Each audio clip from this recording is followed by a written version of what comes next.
مسافر می شوم مادر دعا کن،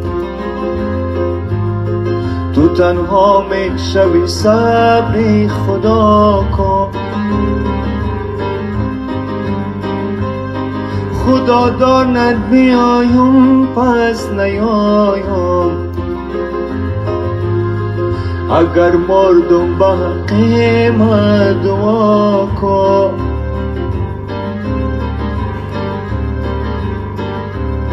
سفر میرم دعا کن پس بیایم،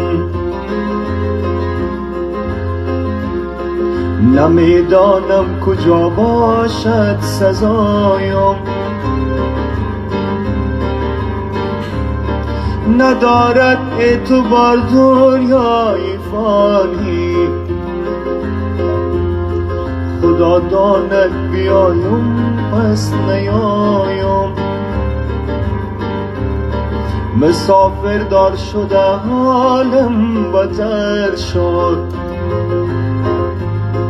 فلک از داغ هجرانم خبر شد. زی بس که گریه کردم خوار و گشتم، گریبانم زیابی دیده تر شد. مسافر عجب دلگیر و زار است، اگر شاهزاده باشه خارزار است.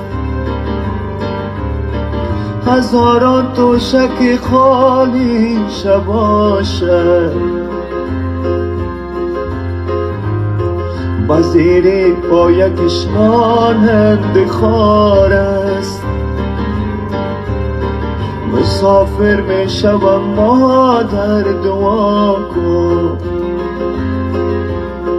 تو تنها می شوی صبر خدا کن. خدا داند بیایم پس نیایم، اگر مردم به حق ما دعا کن. سر کوی بلند جفت پلنگ است، صدای ناله دود تفنگ است. عزیزان قدریم دیگر بدانید، که بالشت قیامت تخت سنگ است. پدر خوب است که مادر نازنین است، برادر میوه روی زمین است. جوانا خوب پوشین خوب گردین، که آخر جای ما زیر زمین است، که آخر جای ما